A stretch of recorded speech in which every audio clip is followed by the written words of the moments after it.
Bonjour et bienvenue sur Shine Ecos. Aujourd'hui, nous avons le plaisir d'accueillir Kevin Rioux, Business Development Manager à Swissquote. Bonjour Kevin.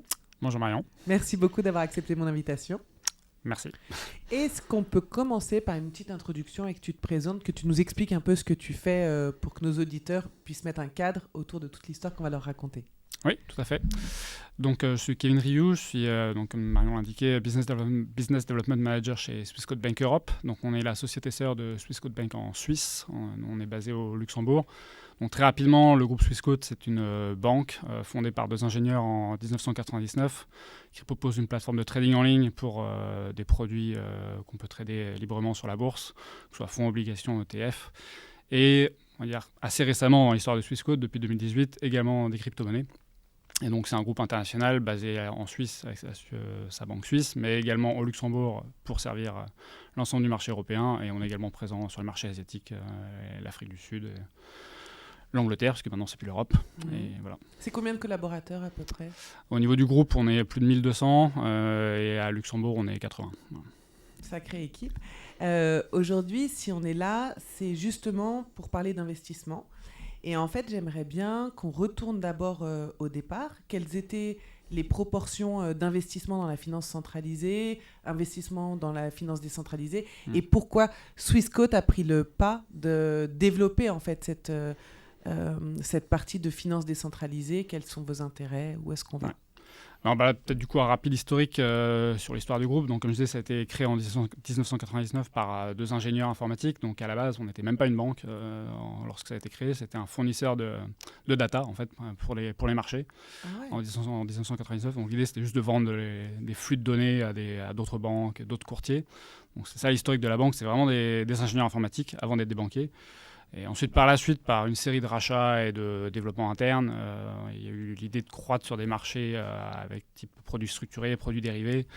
Voilà, donc l'idée des fondateurs, c'était avant tout d'acquérir de la technologie et de vendre de la technologie à des clients avec la croissance Internet qu'on a connue à la fin des années 90, début 2000. Donc ça, c'est vraiment l'ADN de la banque. Encore aujourd'hui, on a 40% des équipes, c'est des ingénieurs informaticiens. L'ambiance.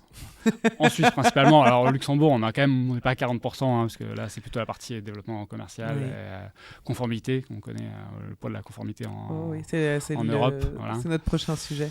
Mais très clairement, voilà, effectivement, le poids du groupe est vraiment clairement sur la technologie. Et donc on va dire pour ces mêmes raisons, comme ça, la croissance est toujours faite sur des croissances externes, de nouveaux produits, de nouvelles tendances de trading. En fait, pour la petite anecdote, il y avait un post-it sur le bureau du directeur informatique depuis 2016 indiquant crypto étudié, voilà, parce que bon, évidemment, ils avaient tous quand même vu la vague dans les news ou en off. Et en fait, c'était un marché qu'on ne connaissait pas directement, mais qu'on a très vite compris, en fait, parce que que ce soit le marché du Forex ou du CFD sur lesquels on était historiquement depuis les années 2000, c'est des marchés qui fonctionnent un peu de la même façon, en tout cas qui ont plus ou moins les mêmes codes. Et donc, voilà, très clairement, à partir de 2016, on commençait à l'étudier. Et en 2018, ils ont lancé en fait la première offre de crypto via un partenariat avec Bitstamp, qui est basé ici à Luxembourg notamment, qui était le plus gros crypto exchange européen à l'époque en Europe, basé en Europe. Donc voilà, c'était comme ça que ça s'est lancé. Donc l'idée de départ, c'était de pouvoir permettre à nos clients d'investir dans les cryptos en plus de toute la gamme de produits qu'on offrait déjà, ce qui faisait déjà du sens pour les clients qui cherchaient de la volatilité. Très clairement, c'était la première volonté. Et un appétit pour le gain aussi, puisque tout le monde avait été, on va dire, appâté entre guillemets par les unes de presse qu'on pouvait voir à l'époque.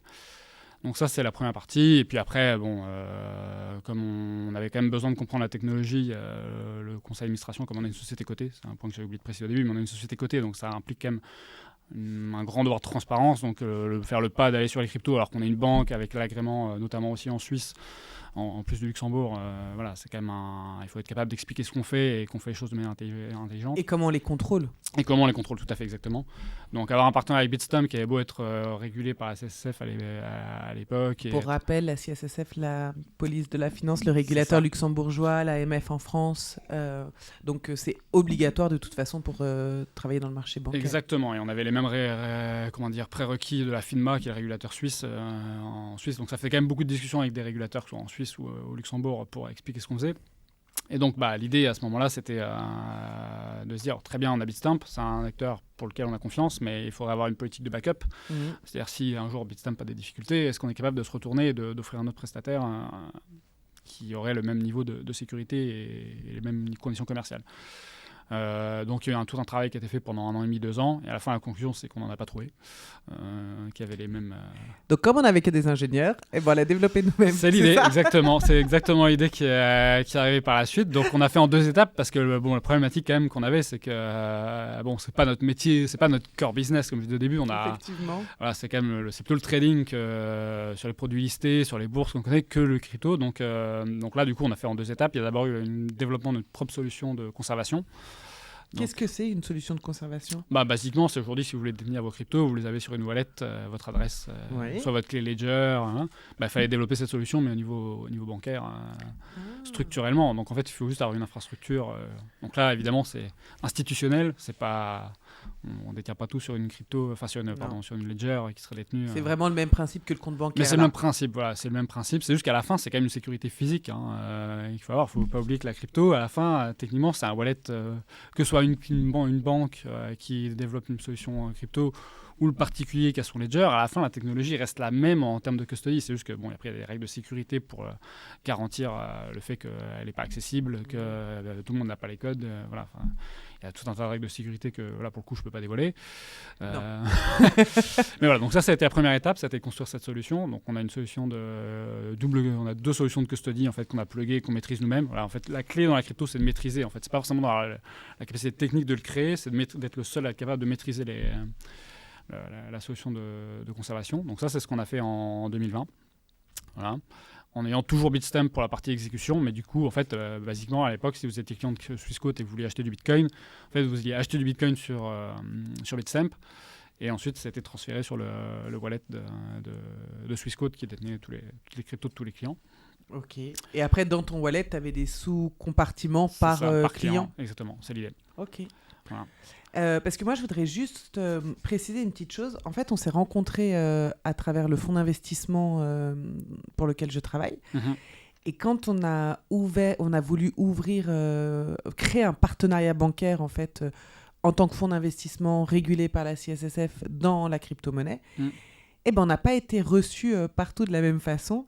Et Swissquote, c'était vrai, vous avez tout de suite eu une appétence, en fait, pour cette la façon dont vous nous avez accueillis et surtout toi, le relationnel qui a été construit en disant quelles sont les problématiques. T'es très problem solver, toi. Quelle est la problématique? Comment on peut trouver une solution? Nous, on ne sait pas faire ça, mais par contre, on peut vous le faire de telle façon.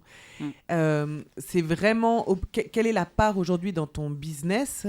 Pour le coup, toi, tu es plus institutionnel. Et quelle est la part aujourd'hui dans ton business institutionnel des gens comme nous qui sont spécialisés dans la crypto? Ouais. Peut-être en 2 étapes. Alors, nous, c'est plutôt naturellement, comme on a déjà un pied dans la crypto-monnaie via les produits qu'on offre, c'est sûr qu'on a plus d'appétence à servir à des clients qui viennent de l'univers crypto comme vous. Je pense qu'il y a 2 problématiques. Il y a les clients qui sont dans l'univers crypto. Par exemple, vous êtes très clairement, vous avez un fonds crypto, donc vous êtes flagué. Quand vous venez parler à une banque, vous êtes flagué crypto. En fait. C'est notre métier. Voilà, c'est votre métier. Et les clients qui n'ont rien à voir, par exemple, c'est pas une société de BTP qui veut mettre un peu de trésorerie en crypto, c'est pas flagué crypto pour la banque. Là, on discute avec une boîte du BTP, par exemple. Donc là, c'est 2 problématiques distinctes, mais qui recherchent un investissement en crypto. Et c'est vrai que, alors nous, ça a toujours été, du coup, depuis 2018, on n'a pas de problématique à servir les clients sur les cryptos, vu que ça fait partie de notre offre. Ensuite, servir les clients crypto, là, il y a 2 aspects à ce niveau-là.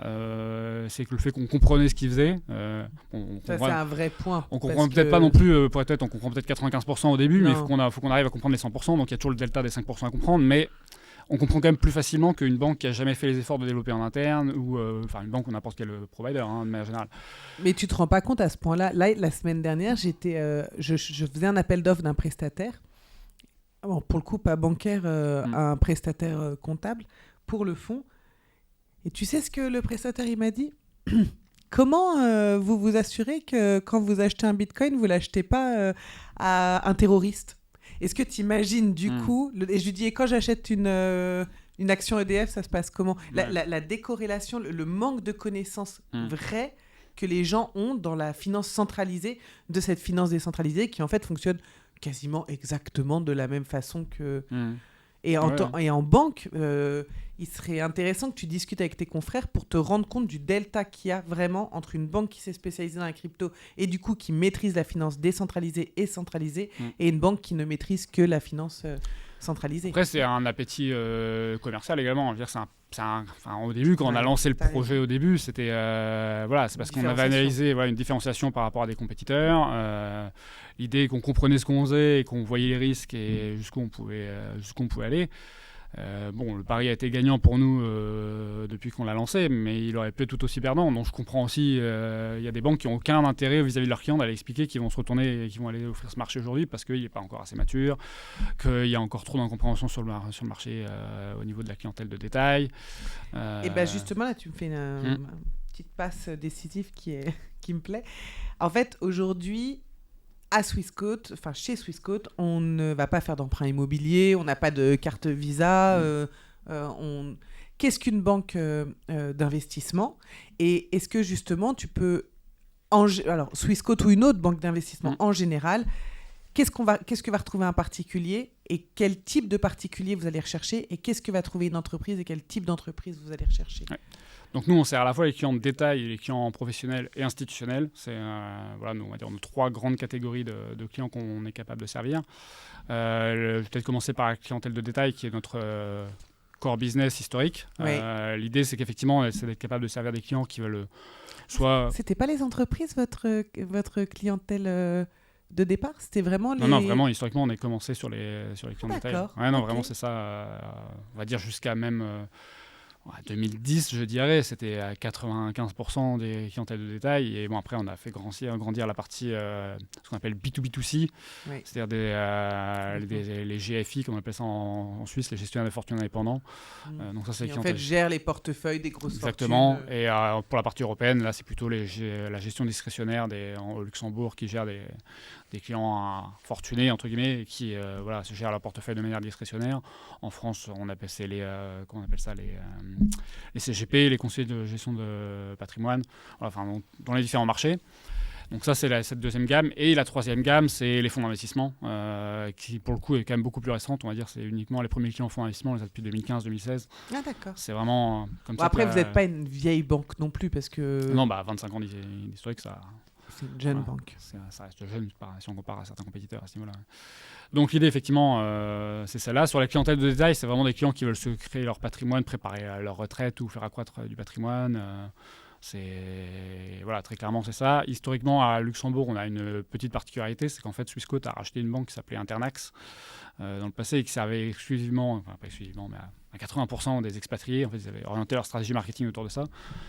Donc, on a plein de clients expatriés qui ont des problématiques d'expatriés, c'est-à-dire en fait, ils vivent en Asie du Sud-Est ou au Moyen-Orient, ils ne sont pas capables d'être servis par les banques locales et donc ils ont une banque en Europe, à Luxembourg, qui a une place AAA et qui leur permet d'avoir une certaine confiance dans leurs actifs, d'avoir une plateforme multidevises. C'était vraiment une stratégie de départ. C'est vrai que tu as un truc, moi, que j'avais jamais vu avant, c'est qu'en fait, sur le même compte bancaire, je reçois dans plein de devises différentes, en euros, en dollars, en francs suisses... et c'est le même compte, alors que dans beaucoup de banques, j'ouvre... C'est des IBAN différents. Et donc là, c'est vraiment un seul IBAN, une plateforme Forex qui tourne du lundi au vendredi H24. C'est ça la force de la proposition, c'est vraiment celle-là, historiquement. Et le fait d'avoir une plateforme multi-actifs, donc en fait, c'est ça qu'ils recherchent, c'est-à-dire avoir une seule plateforme, l'ensemble des actifs. C'est aussi pour ça qu'on a développé la crypto, c'est de se dire derrière, un client qui veut créer son patrimoine pour la retraite, je pense qu'on en parlera par la suite derrière un peu après, mais ils mettent pas 80% de leur patrimoine dans le Bitcoin, à part peut-être des gens qui pas croient, du all-in. C'est pas l'idée. Généralement, on tourne plutôt entre 5 et 15%. Ouais. Et la grande tendance qu'on a pu observer ces 2-3 dernières années, c'est qu'en fait, ils y vont parce qu'ils en ont entendu parler par leur family office. Ils ont assisté à des conférences et qu'on leur dit que ce serait pas bête d'en mettre un peu pour diversifier, que c'est un pari qui pourrait avoir du sens.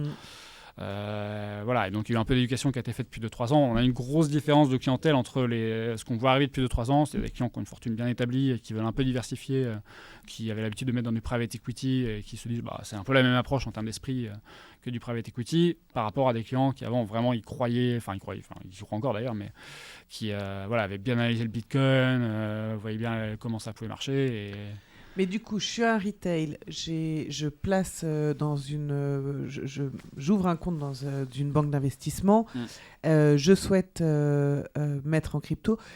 Je passe pas par un fonds d'investissement ou par un trader. Tes retail, ils placent eux-mêmes, ils achètent et ils font de l'investissement long terme. Exactement. En fait, ce qu'on appelle l'execution only, c'est le service qu'on offre. On va dire les banques ont 3 possibilités en fait pour offrir des services à leurs clients. Il y a ce qu'on appelle l'execution only, c'est-à-dire que le client, on le laisse, il a une plateforme avec un espèce de supermarché de produits d'investissement, c'est ce qu'on offre, l'idée, où il choisit ce qu'il veut acheter et puis il prend lui-même sa décision. Donc ça, c'est notre cœur business, c'est ce qu'on offrait vraiment, c'est ce qu'on offre encore aujourd'hui, c'est notre force, c'est que le client il a accès à une énorme gamme de produits et il choisit ce qu'il veut, y compris les cryptos. Ensuite, il y a un autre type d'offre, c'est ce qu'on appelle l'advisory, le conseil, où là, le client il a son conseiller et son conseiller lui dit après analyse par rapport à ta situation financière et tes besoins dans les X années à venir, je te conseille de prendre ce fonds. Et après, le client il accepte ou il n'accepte pas. Et voilà. Donc ça, c'est quelque chose qu'on fait indirectement, c'est-à-dire qu'on permet à des conseillers d'onboarder leurs clients chez nous. Le client voit la plateforme, le gestionnaire voit également la plateforme et le conseiller conseille au client ce qu'il a à faire comme investissement. Ce qu'il a à faire. Voilà. Et la troisième partie, c'est ce qu'on appelle la gestion discrétionnaire ou les GFI en Suisse, les gestionnaires de fortune indépendants. Donc là, c'est le client, en fait, il n'a même pas de mot à dire. C'est-à-dire qu'il fait un premier rendez-vous avec le gestionnaire au tout début. Il signe un contrat avec le gestionnaire en disant je te confie mes savoirs et t'en fais ce que tu veux sur base du mandat que j'ai signé au début. Et donc, ils définissent le profil de risque. Voilà, c'est tout ce point-là. Et donc là, pareil, c'est le B2B2C dont on parlait au début. Oui. À ce niveau-là. Et est-ce que, du coup, en termes d'investissement aujourd'hui sur le retail, tu as vu un changement stratégique d'investissement ? Alors, les proportions ? Les proportions, forcément, elles ont grandi sur les cryptos au fur et à mesure de l'adoption. Voilà, depuis 2018, on est passé... On va dire entre 2018 et 2021, 2018 c'était plutôt, on va dire, la curiosité, donc le book a monté d'un coup parce que voilà, il y a eu plein de clients qui ont voulu investir dans les cryptos. La découverte, voilà. 2021... Attention, tu parles en termes de clients ou en termes de volume euros ? Les deux, c'est intrinsèquement lié. Ah ouais, d'accord. Parce qu'ils auraient pu arriver en 2018 en disant tiens, je vais tester avec 10 000 et puis en 2024 faire du 100 000. Ouais, non, en fait, ils gardent la même proportion et on onboard à chaque fois des nouveaux clients. En fait, c'est pas tant, ça ressuscite un peu les nouveaux clients dès qu'on a un événement de marché, mais c'est surtout y a des clients qui ouvrent juste pour un instant de marché. 2021, le Covid, voilà, c'était notre premier record crypto, c'était cette année-là. Et là, une idée du panier moyen ? Pas du tout. Le panier moyen de mes clients, on est sur une clientèle avec 300 000 € en moyenne d'encours pour les clients en détail. Mais crypto ou total ? Et du coup, on va dire la crypto, ça représentait 5% et ça peut monter jusqu'à 15% sur les périodes. Voilà. D'accord. C'est entre 5 et 15% sur un typologie de client. Ok. Voilà. C'est à peu près ça l'ordre d'idée qu'on a. Et cette année, voilà, le mois de mars a été exceptionnel. Donc, on a fait les résultats en 2023 sur les cryptos. Bon, c'est public, il suffit de lire les rapports annuels. On a fait le volume de trading de l'année 2021 en 3 mois, juste grâce incroyable. Dans les deux façons, finance centralisée, finance décentralisée, quoi. Voilà, c'est ça. Okay. Non, après, c'est vraiment la grosse spécificité du marché crypto, c'est que c'est un marché qui peut... les clients viennent chercher de la volatilité. Et il y a un effet aussi, publicité qu'on peut voir dans les médias, et c'est ça qui vend le marché à ce moment-là. Et donc on fait face à un énorme afflux. Et le gros événement peut-être de cette année 2024, c'est les ETF aux US, où l'avant, quand on voulait vendre des cryptos, c'était uniquement les cryptos en physique sur le Bitcoin avec notre exchange. Et ce qu'on peut observer maintenant, c'est qu'on a de plus en plus de clients qui avaient investi dans le crypto, dans le Bitcoin en direct, qui maintenant veulent aller sur des ETF, ou à l'inverse, qui ont leur premier investissement via des ETF. Même si on ne sert pas les clients américains, en fait, il y a plein de clients professionnels qui ont le droit d'accéder à ces ETF-là, et qui en fait sont plus confortables à l'idée d'investir sur des ETF que sur de la crypto en direct. Et du coup, si on compare maintenant avec les investisseurs professionnels aujourd'hui, dans le portefeuille d'une banque, qu'est-ce qu'ils représentent, d'où ils viennent, voilà, c'est quoi le personnel du client pro ? Les clients professionnels, on a vraiment plein de catégories distinctes, ce serait quand même très compliqué de le faire, mais on a les clients qui veulent juste placer leur trésorerie. Voilà, c'est ce qui fait le plus de sens, une société commerciale qui a sa trésorerie à gérer. Et tu parles d'une PME, tu parles d'une moyenne entreprise On a vraiment tout, mais oui, on parle des PME et holding familiales principalement. c'est ce qui fait le plus de sens. Après, on a vraiment de tout. Hein. Comme j'indiquais, on a un appétit pour les sociétés crypto, donc, et ce qui n'est pas le cas des autres banques. Enfin, pas toutes. De toute façon, c'est pas compliqué. Hein. Il suffit de regarder les rapports. Ils sont publics. Il y a 4 ou 5 banques en Europe qui sont capables de les servir. Donc, tout le monde les connaît dans le milieu et tout le monde va les voir. Donc, on fait partie de ces 4 ou 5. Et voilà, et eux-mêmes sont régulés, parce qu'il ne faut pas croire, les acteurs crypto sont aussi régulés par leurs régulateurs locaux s'ils veulent s'institutionnaliser et être capables de servir des clients. Et heureusement d'ailleurs, parce que ce serait inquiétant sinon. Oui, non, mais clairement, c'est le pari on va dire, de l'Europe à ce niveau-là par rapport à d'autres marchés. Hein. On est aussi basé à Singapour. Voilà, les règles Singapour est aussi très régulé. C'est pour ça que le marché apprécie Singapour en Asie. Voilà, c'est les mêmes raisons. Nous, en Europe, Luxembourg, c'est parce qu'on a le triple A, la CCCF est reconnue. Voilà, c'est ce qui permet de vendre les C'est quoi le triple A ? Alors, c'est une notation en fait, qui est faite par les 3 agences de notation principales américaines. Okay. Et ils passent, alors je ne sais pas en tête les périodicités, mais ils passent très régulièrement pour noter en fait, la capacité d'un État à rembourser ses dettes. C'est aussi basique que ça, donc ça se base sur plusieurs critères. C'est la santé de l'économie, le pourcentage d'endettement de l'État par rapport à sa structuration. Voilà. Et l'intérêt que ça a pour un investisseur, c'est de se dire qu'en fait, les banques, à la fin, notre trésorerie, quand les clients basent de l'argent chez nous, une partie de notre trésorerie pour gagner du revenu, on les place sur des emprunts d'État et on est régulé aussi par le régulateur local qui est indirectement dépendant de cette notation. Donc c'est très clairement ce qui fait que la France est plus attractive, le Luxembourg est plus attractif qu'un pays que la France par exemple, et qu'on a eu cet été un afflux assez massif de clients français qui s'intéressaient à placer l'argent au Luxembourg au vu des difficultés sur le budget et sur la législative. Donc, voilà. Donc du coup nos entreprises, elles viennent chez toi, elles placent leur trésorerie, elles ouvrent un compte, leur compte, elles placent leur trésorerie et pareil. Aujourd'hui, parce que tu as une plateforme de trading. C'est ça. Est-ce que les gens traitent de façon journalière en général ou ils achètent, ils laissent, c'est de l'investissement à long terme? Il y a vraiment tous les comportements, hein, honnêtement. Ça dépend vraiment de la typologie de produits qu'ils négocient. Sur la partie trésorerie, à part vraiment les grosses sociétés avec des trésoreries à plusieurs de dizaines de millions ou centaines de millions d'euros, généralement, ça n'implique pas une gestion quotidienne de la trésorerie en dessous de ces montants-là. Donc, on est plutôt sur, on va dire, un suivi des placements à un mois. Mais sinon, oui, on a des clients qui gèrent leur trésorerie quasiment de manière journalière et suivent les taux. Il y a un peu tout. Mais après, il y a aussi les traders actifs. Voilà, parce que là, il y a la partie qu'on pouvait... Comme nous. Voilà, exactement. Où là, on est sur des produits, que ce soit les cryptos en direct. Là, il y a quand même la volatilité si c'est quelque chose qu'on veut. On a les futurs sur crypto également. Là, je pense que c'est x100 en termes de volatilité. On a les dérivés. Donc voilà, pour cette typologie de clients, c'est même pas une fois par jour. C'est qu'on peut avoir 3-4 appels par jour selon les problématiques, quoi. Donc... Et ça, c'est notre historique, c'est ces deux pans de clientèle. Il faut être capable de servir les deux en même temps, quoi. Dans ce monde un peu en plein essor, les risques réels qui sont liés, quels sont vos plus gros enjeux à vous en tant que banque et comment vous accompagnez vos clients pour limiter les risques? Alors, nous, le premier point, en différenciant pourquoi est-ce que les clients souhaiteraient travailler avec une banque pour les cryptos plutôt qu'un exchange en direct, c'est la sécurité. Basiquement, c'est qu'on est régulé par la CCCF. Mais les exchanges aussi, non? Pas nécessairement. Tous.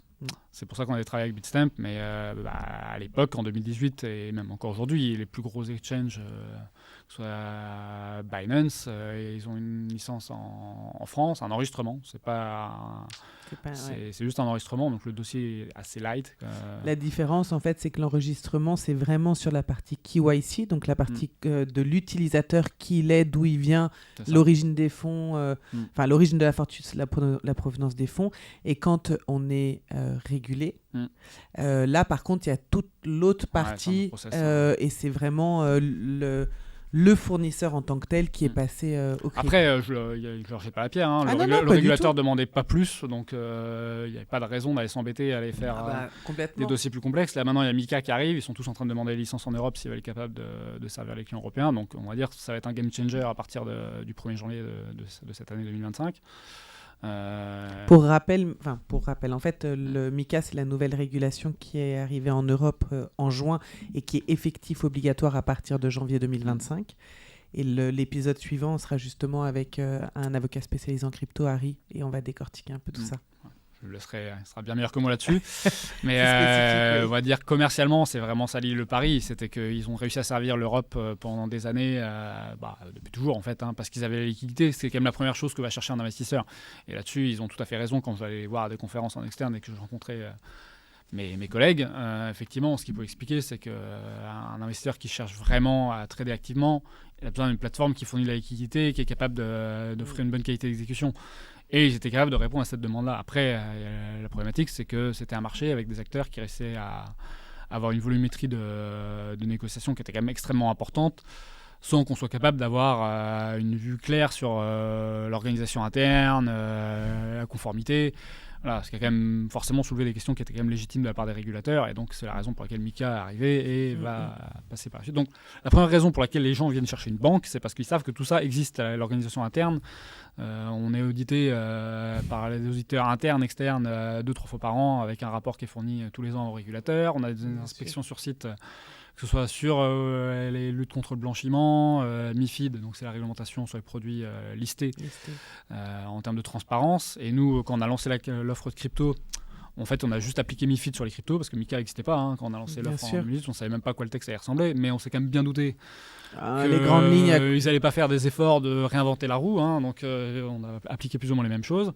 Et à la fin, Mika, c'est ni plus ni moins qu'un MIFID, un MIFID amélioré. Ou light par rapport au... Mais oui, c'est un peu ça l'idée. C'est clairement, ça s'est largement inspiré de MIFID. Donc on n'avait pas beaucoup d'efforts à faire pour être conforme avec Mika. En fait, on n'a même quasiment eu aucun. Voilà. Ok.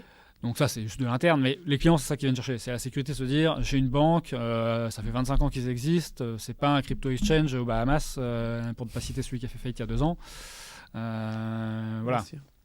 Et le problème, c'est que nous, on les a tous rencontrés. Et on avait fait l'audit de ces gens-là. Et même ceux qu'on pouvait se dire qu'ils étaient certains, pourquoi pas.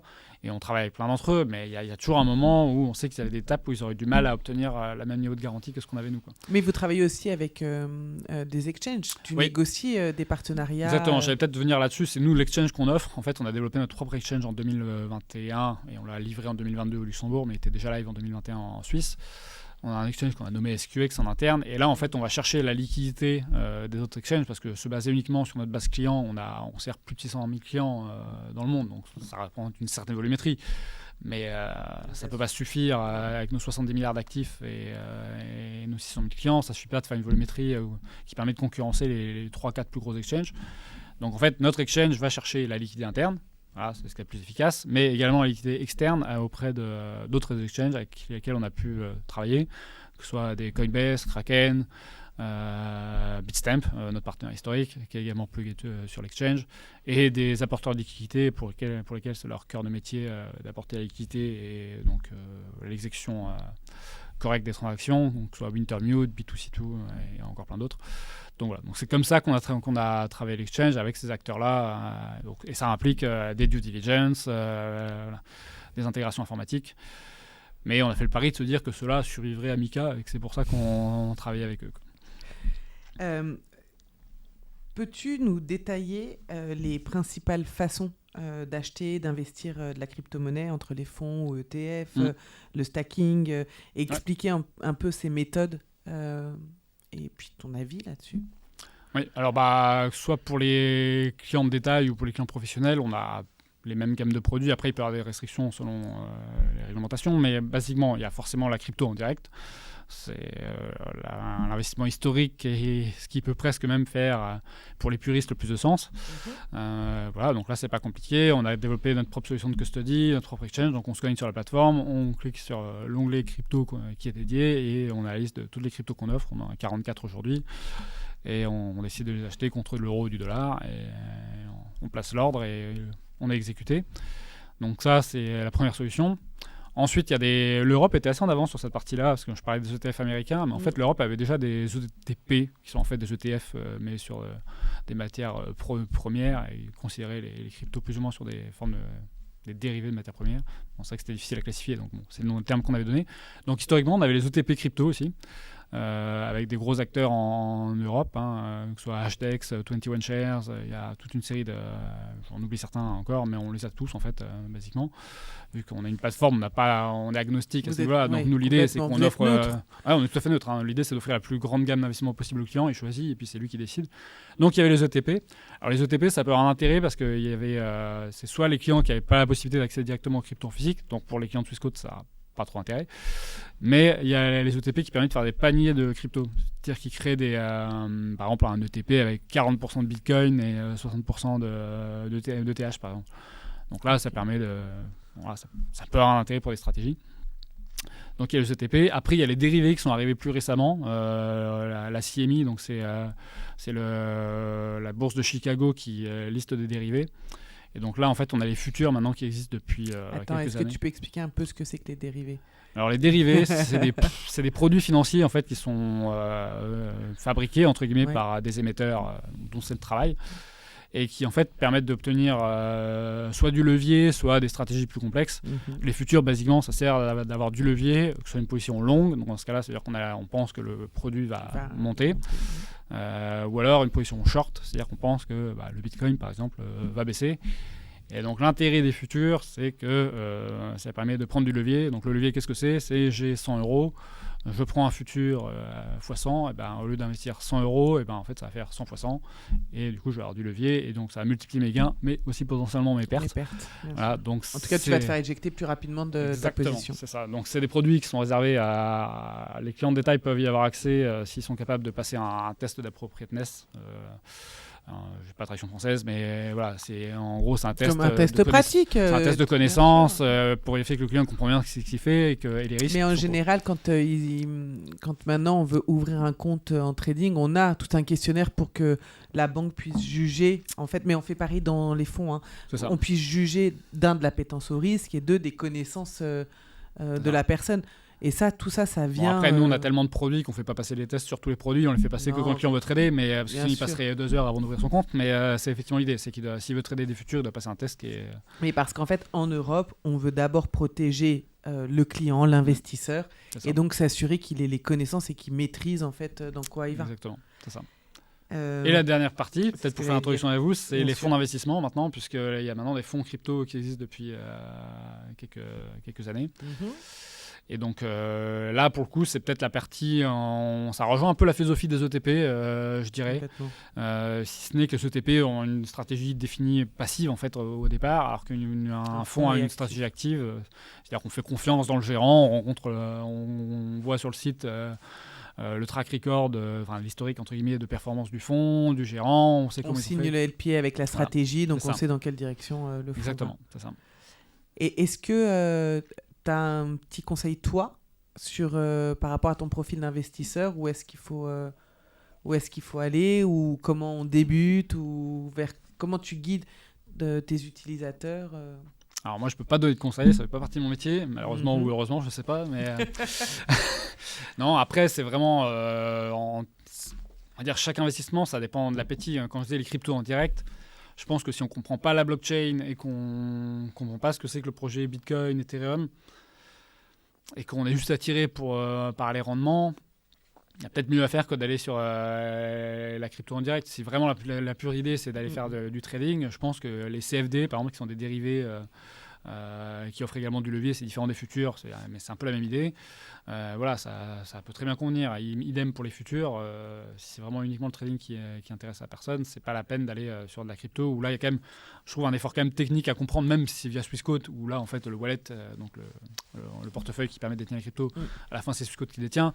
Il faut quand même comprendre ce qu'on fait et les impacts. Tu parlais du staking. On a une offre de staking. Le staking, qu'est-ce que c'est ? C'est anticipé ma question. Voilà, c'est un peu ce qui permet d'obtenir du rendement passif sur les cryptos. C'est-à-dire que toutes les crypto-monnaies ne permettent pas le staking. En fait, c'est les blockchains, les crypto-monnaies qui sont développées sur la blockchain avec une méthode de validation proof of stake qui permettent en fait d'obtenir le staking. Et le staking, c'est une récompense qui est donnée aux gens qui vont mettre à disposition leur crypto-monnaie pour valider les transactions. Il faut que tu nous expliques... Est-ce qu'on arrive à encore plus simplifier l'explication ? Ouais, je vois ça. Donc en fait, c'est une catégorie sur les 40... Pardon. Donc en fait, c'est sur les crypto-monnaies qui sont en proof of stake, donc ça incorpore pas toutes les cryptos. Le Bitcoin, par exemple, est exclu. On peut pas faire de staking sur le Bitcoin. Il y a d'autres méthodologies pour obtenir du rendement sur le Bitcoin, mais ça s'appelle pas le staking. Donc le staking, c'est vraiment technologiquement, c'est la possibilité, la récompense qui est donnée aux gens qui mettent à disposition leur crypto-monnaie pour valider les transactions. Parce que les crypto-monnaies, à la base, c'est lié par rapport à une blockchain. Une blockchain, ça fonctionne en validant les transactions. Voilà, c'est ça l'idée. Et donc, en mettant à disposition ces cryptos pour donner un incentive, on va dire, une récompense potentielle aux gens qui détiennent des cryptos, de les mettre à disposition pour valider, le protocole au départ va dire si vous mettez à disposition vos Ethereum, par exemple, vous aurez 3,5 ou 4% de récompense par an si vous mettez à disposition vos cryptos pour valider des transactions. Donc l'idée, c'est ce qu'on permet de faire chez Swissquote sur quelques cryptos, que ce soit Ethereum, Solana, Tezos et Polkadot, en partenariat avec Coinbase, où en fait, dans ce cas-là, vous avez vos cryptos chez nous en custody. Si vous voulez obtenir du rendement supplémentaire avec, par exemple, Ethereum, vous stakez vos Ethereum. Donc, c'est un petit process à faire en ligne. Vous dites, OK, je veux staker tel montant d'Ethereum. On les envoie chez Coinbase. Coinbase les met à disposition pour faire du staking. Et ensuite, vous avez vos récompenses qui tombent périodiquement, c'est toutes les semaines généralement. Et en termes de pourcentage ou de ça dépend vraiment des cryptos. Je ne sais pas tout en tête, mais Ethereum, je sais qu'on est à 3,5%. Oui, il y a un risque derrière qui est associé à ça? Alors, il y a des risques sur le staking qui sont assez mesurés et qui historiquement ne sont pas encore montrés, mais qui existent potentiellement. C'est que comme on va valider les transactions, il y a des risques de perte, en fait, basiquement, qui sont très largement inconnus, les gens n'en ont jamais conscience, mais technologiquement, en fait, on vient valider les transactions en mettant en fait un potentiel risque de perte en les validant, parce que ça peut être détruit en fait lors de la validation. Sauf qu'en fait, les montants sont tellement énormes pour des Coinbase, pour des partenaires comme nous, que si en fait le risque de perte se réalise sur une transaction, ils la prennent pour eux et c'est pas répliqué au niveau du client. Donc ça s'est jamais reproduit, mais technologiquement ça peut exister. Voilà. D'accord. Mais moi c'est important systématiquement de mettre en face. Ah non, clairement. L'argent facile, ça n'existe pas, donc le gain est lié à un risque. Voilà. C'est le risque après, mais ça, celui-là, on va dire, c'est un risque technologique qui vraiment, si on se renseigne un peu, est tout à fait acceptable, minime. En revanche, il y a un autre risque, c'est que lorsqu'on va staker ces crypto-monnaies, on ne peut pas les trader pendant ce temps-là, parce qu'en fait, elles sont bloquées pour être... il ne faut pas que du coup, ta volatilité de marché soit plus intéressante que ton... Exactement. C'est tout à fait le risque, parce que chercher 3,5% de rendement sur l'Ethereum, s'il est en marché haussier, tout va très bien. Sur le Polkadot, qui a vécu quelques années un peu difficiles, on avait 12% de rendement. Mais si on fait 12% de rendement passif sur le Polkadot, mais qu'on a 25% de perte pendant cette période-là sur la crypto, je ne suis pas sûr que le calcul soit bon à la sortie. Parce que si ça vaut c'est ça. X, mais que toi... j'ai bien compris. Donc en fait, le staking, ça a intérêt pour des clients, soit ils savent qu'ils vont être bloqués pendant une période donnée, donc là, honnêtement, il y a un sens total à staker pendant cette période-là pour essayer d'aller gratter le pourcentage de rendement parce qu'ils savent qu'ils peuvent pas vendre. Les clients qui ont vraiment une vision long terme et se disent, nous c'est honnêtement, on va dire c'est peut-être 50% de nos clients qui ont cette stratégie-là. Qui sont investisseurs, qui sont pas traders. Ils sont pas traders. Se dire, voilà, j'ai une vision longue sur 3-4 crypto-monnaies, je les achète tous les mois religieusement. Là, autant les staker parce que peu importe que ça fasse 25%, l'idée, si on y croit, c'est qu'on les garde. Donc, qu'on les garde et que dans 5 ans, comme un bien immobilier en fait. C'est ça. En revanche, par contre, si on se dit, je vais faire un pari sur 3 mois sur n'importe quoi, le Solana, je suis pas sûr que pour le coup ça vaille la peine de se dire que je vais les staker parce que si le pari il est perdant au bout d'une semaine et qu'il faut tout vendre parce que le plan qu'on avait initié au début il se passe mal, si on a staké et qu'on doit attendre 7 jours pour que ce soit déstaké et qu'on se reprend encore 10% de perte en cours de route, là ça marche pas quoi. Donc vraiment c'est un produit qui a du sens pour une partie plutôt pour les investisseurs que pour les traders on va dire. Voilà. Ta vision alors là, enlève ta casquette Swissquote. Ouais. Toi, alors est-ce que déjà toi, ça fait combien de temps que tu es dans la crypto? Alors moi, à titre personnel, ça fait depuis 2016, à titre personnel. Voilà. Comment t'es tombé dedans? Connaissance avec des amis qui ont investi dedans. C'est basiquement... en fait, on entend parler, un peu comme tout le monde, des gens que je croise, on entend parler 1 fois, 2 fois, 3 fois, puis au bout de la 4e, on commence à lire soi-même. On comprend pas trop, on commence à parler aux gens de manière un peu plus détaillée. Et voilà, moi, il m'a fallu peut-être, entre la première fois où j'ai entendu parler du Bitcoin, honnêtement, je pense que j'ai dû entendre parler en 2012, 2013, sans trop m'y intéresser. Voilà, j'entendais parler avec les scandales avec Silk Road, par exemple, qui était la plateforme d'achat de drogue aux États-Unis. Voilà. Donc ça, on va dire, c'était mes premières connaissances sur les cryptos, mais je me suis vraiment pas renseigné parce que c'était effectivement un peu comme tout le monde, les premiers aspects qu'on avait de la crypto au départ à l'histoire. C'était plutôt négatif. Et en 2016, là, j'ai plutôt vu la partie trading. Ouais. Et donc là, voilà, j'ai fait mes premiers investissements à l'époque voilà, j'avais acheté mes premières cryptos de mon côté.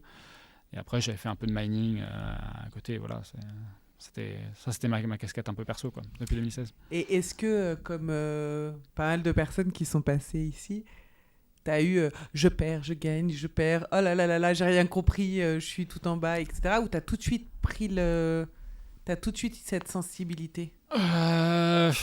Pour la partie trading, c'était pas la première, c'était pas ma première expérience de trading les cryptos, donc j'étais plutôt froid à ce niveau-là. Voilà, la volatilité, ça me plaisait bien. En revanche, c'était ma première expérience entrepreneuriale sur la partie mining, et du coup, c'est ce qui m'a fait abandonner parce que j'avais plus de rendement sur le trading que le mining.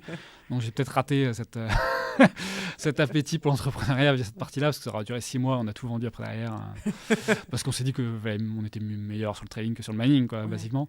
Mais non, sur la partie trading, très clairement, voilà, on avait 2016, je me rappelle, était une bonne année avec une bonne volatilité. Je crois que je suis pas rentré par hasard, il y a plein de monde que je rencontre qui sont rentrés en 2016. Je pense que c'était une des premiers pics sur la clientèle retail.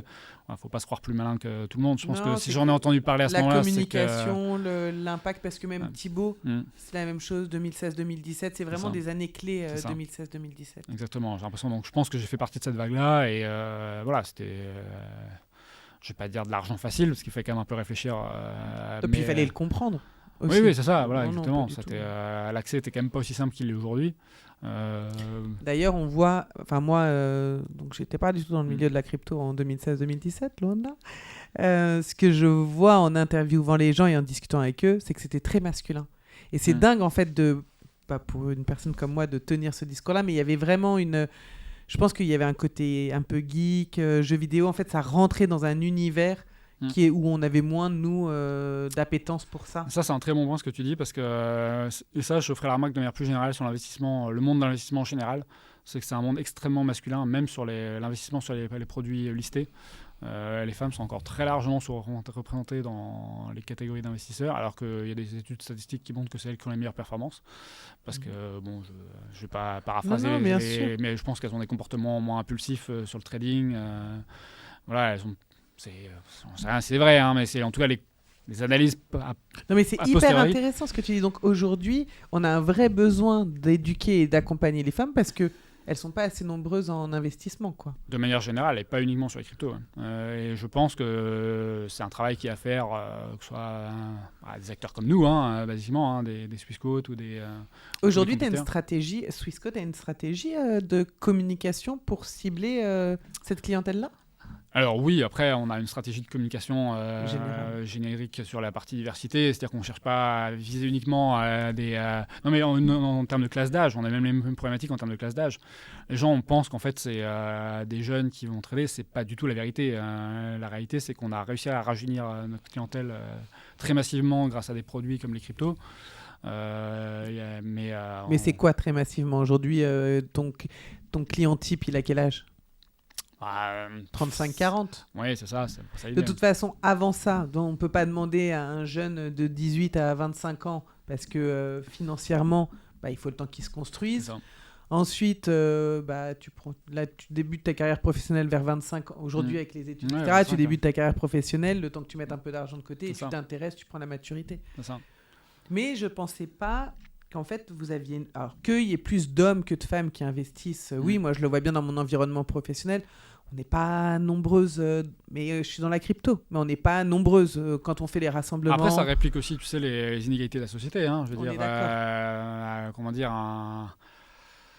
Mais là, pour le coup, dans la crypto, on n'est vraiment, vraiment pas nombreuses. Non, clairement, oui. Si je peux me permettre, quand on fait les rassemblements, on est 2 ou 3, et le reste, vous êtes que des hommes. Je suis tout à fait d'accord. Je repense, j'étais à Biarritz cet été. À la house, Surfing Bitcoin. Surfing Bitcoin, effectivement, et je suis en train de réfléchir à combien de femmes ont été sur le panel. Il y avait la CEO de Forge, qui est une ancienne fonctionnaire, et elle a travaillé chez Binance également, et maintenant elle est chez Forge, donc qui est une filiale de la Société Générale.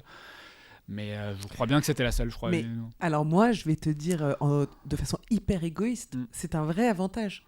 Parce que pour moi, Parce qu'en fait, quand j'arrive quelque part, compétente ou pas, on se rappelle de moi. Et après, non mais c'est vrai, tu rentres, moi je rentre dans une pièce, là, la dernière fois on a fait le déjeuner à la House of Web 3, qui est une association à Luxembourg pour notre univers professionnel. On était 3 filles, donc au milieu de 70 personnes. Bah, déjà entre femmes on se repère, et il y a quand même le fait qu'on se... Et après, bah, vous rappelez de nous, si tu veux, quand je vais quelque part avec Thibaut, on va se rappeler de lui tout de suite parce qu'on en a entendu parler, de ses performances, de ce qu'il a construit. Moi, bah, les gens, ils ne me connaissent pas et en fait, on repart et ils se rappellent quand même parce qu'on n'est pas nombreuses. Donc aujourd'hui, égoïstement, c'est un avantage. Après, il est vrai que c'est une vraie volonté d'aller éduquer pour que les femmes se sentent en confiance aussi dans cette stratégie d'investissement. Mais je pense que c'est le vrai point, et pas là pour Rouge et Tendré, et pas uniquement les femmes, c'est que si la crypto-monnaie, parce que tu me demandais ma vision pour les années à venir, très clairement, l'enjeu est là, c'est la démocratisation du Bitcoin et des autres cryptos. Je parle du Bitcoin parce que c'est quand même la première market cap, donc bien sûr. Ça passe aussi par celui-là dans la communication externe. Les ETF aux États-Unis, ça a été une première étape parce qu'au moins là maintenant les gens, au moins les Américains, ils connaissent un produit auquel ils ont l'habitude, ils peuvent le trader avec leur broker habituel aux États-Unis. Donc pour la démocratisation aux États-Unis, ils ont au moins une vision pragmatique. Je me connecte sur mon compte, j'achète ça, et ils savent comment ça marche. Mais en Europe et même dans le reste du monde, et même aux États-Unis de manière générale, il y a un moment, il faut expliquer ce que c'est que la crypto, il faut que les gens aient confiance. Ça passe par l'éducation. Ça passe par l'éducation, la démocratisation, et comprendre pourquoi est-ce que ça peut avoir de l'intérêt. Et là-dessus, on va dire, il y a encore du travail, honnêtement, sur cette partie-là, parce que ça reste quand même encore quelque chose de complexe. Acheter de la crypto, c'est quand même plus facile qu'en 2016. Je me rappelle en 2016, à l'époque... Quand il a fallu que j'ouvre un compte sur un broker américain dont je ne citerai pas le nom, ça a quand même été assez complexe et j'ai dû ouvrir un compte là-bas parce que Bitstamp était débordé tellement il y avait trop de monde. Mais quand même, tu te dis maintenant avec le recul, j'ai converti des euros, donc ton argent tangible, sur un exchange américain. Enfin, où à l'époque il n'y avait aucune régulation, même aux États-Unis ils n'étaient pas régulés. Mais on parle de ça il n'y a pas des années. Tu vois, il y a 8 ans. C'est fou. C'est exactement, c'était il y a 8 ans. Et vous y êtes allé comme ça, tête baissée, en se disant... Et ça, c'est clairement ce qui ne doit pas être reproduit, je pense. Parce qu'en fait, c'était une époque où c'était... même si c'était 2016, et je pense qu'on était quand même déjà nombreux à l'époque, mais c'était rien par rapport à ce que c'est aujourd'hui. Et où est-ce que ça fonctionne le mieux, entre guillemets, le Bitcoin ? C'est les pays d'Amérique du Sud où il y a une instabilité économique. En fait, aujourd'hui, le Bitcoin, c'est plutôt, on va dire, c'est une solution pour compenser les faillites de la finance traditionnelle, en fait. Regarde le Salvador. Voilà, le Salvador, la Turquie aujourd'hui. La Turkish Lira, il suffit de regarder la dévalorisation de la Turkish Lira en Turquie aujourd'hui. Je ne vais pas révéler des secrets, mais la Turquie, c'est un marché où on va souvent parce qu'on a des clients qui ont intérêt, quoi. Pas en Europe, mais on les sert en tout cas.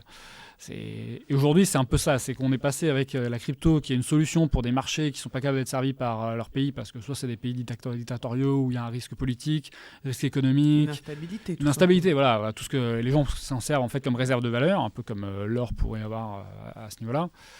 Et pour que ça puisse percer aux États-Unis ou en Europe, où, malgré toutes les difficultés qu'on peut connaître, c'est quand même pas le même degré d'insécurité, le dollar et l'euro, que ces devises-là. Il ne faut pas non plus être extrémiste à ce niveau-là.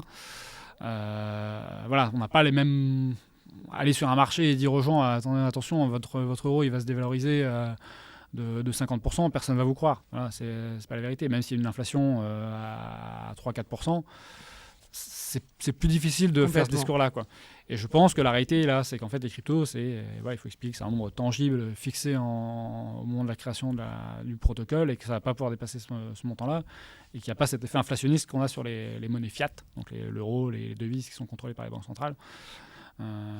Quand même, aujourd'hui, légalement, moi, ça me choque encore un peu. Ça me choque, c'est que on considère la crypto comme un actif digital et pas comme une monnaie. C'est bien pour ça qu'on paye nos impôts quand on le convertit en euros, en francs suisses ou en dollars. C'est un produit d'investissement en fait, officiellement. Alors que ça devient de plus en plus, et ça vient à ma question suivante, un moyen de paiement. Alors oui, c'est peut-être une référence encore chez Swissquote. On a juste de lancer une carte de débit sur la. Purée, début d'interview, je te dis que vous n'avez pas, et là maintenant tu me l'apprends là. Non, mais on vient juste de l'avoir la semaine dernière, c'est pour ça que c'est très récent.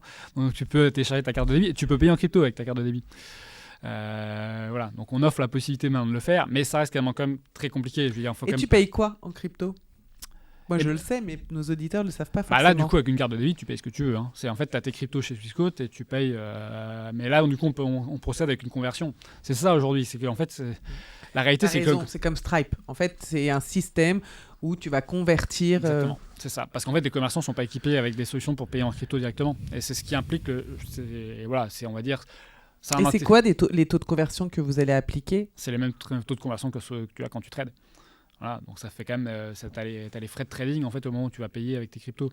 Ce qui fait que c'est pas forcément, ça a du sens pour des clients qui sont à 100% crypto et qui n'ont pas envie de s'amuser à faire l'échange et qui sont en déplacement.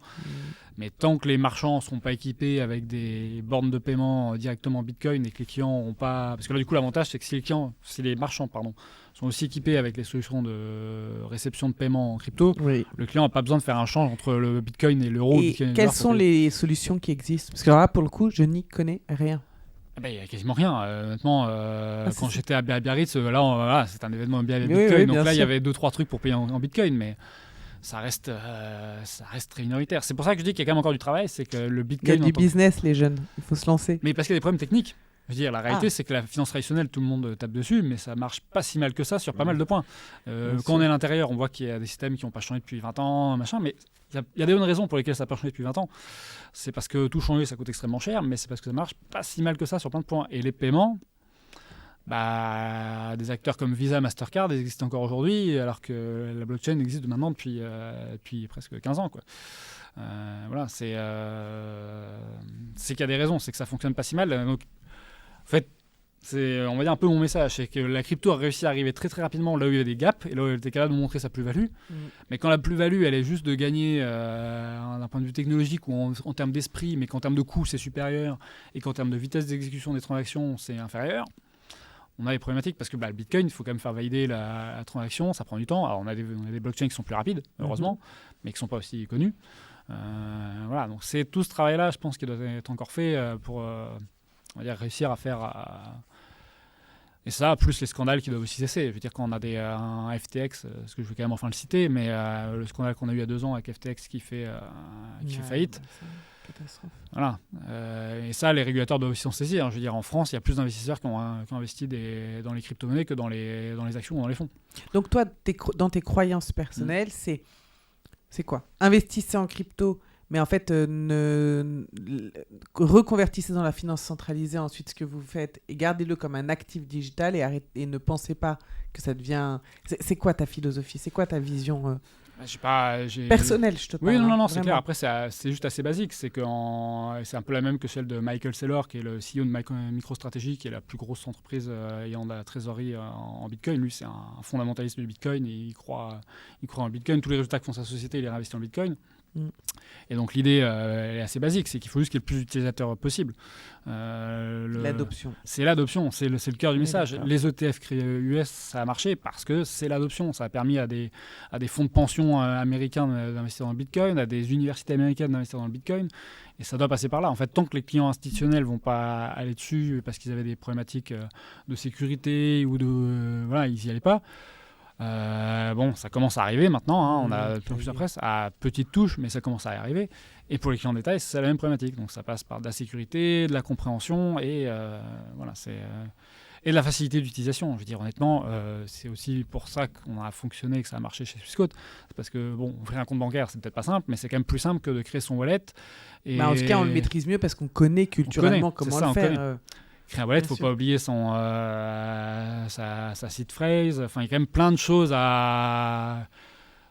expliquer ça en premier point. Moi, il y a plein de gens qui sont venus me voir dans mon entourage qui m'ont dit j'aimerais bien investir. Mais je comprends pas comment faire. Et par où commencer. Quand on explique, déjà, il faut bien une demi-heure, 1 heure pour expliquer les choses correctement.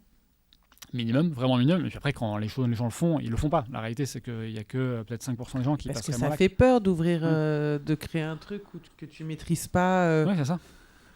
Soit tu as une appétence au risque et à la technologie et tu y vas, soit sinon...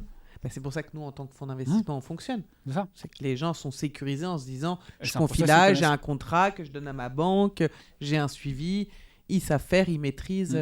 Et puis c'est des documents qu'ils connaissent, c'est un ISIN avec leur courtier ou leur banque, voilà, c'est un process qu'ils connaissent. Et le problème c'est que la crypto c'est un process qui est inconnu à part des développeurs IT et des traders maintenant qui se sont mis. Et bon, maintenant, c'est un peu plus étendu, mais voilà. Et au niveau de la CSSF, comment vous avez été perçu en tant que banque quand vous êtes arrivé sur le marché luxembourgeois, en mettant en avant la crypto et en disant que vous vouliez accompagner là-dessus? Est-ce qu'on est quand même une vieille machine ici, on n'aime pas trop changer les habitudes. Après, je sais pas, parce que la CSF, ils ont eu des positions un peu divergentes sur la crypto. C'est-à-dire qu'ils ont eu les premières années, ils ont été assez intéressés. Il y a toujours eu un intérêt, ça là-dessus, je vais pas le masquer. On n'a jamais eu porte close sur la crypto. Plutôt positif. Oui, non, très clairement, il faut dire les choses. Après, encore une fois, c'est la même chose.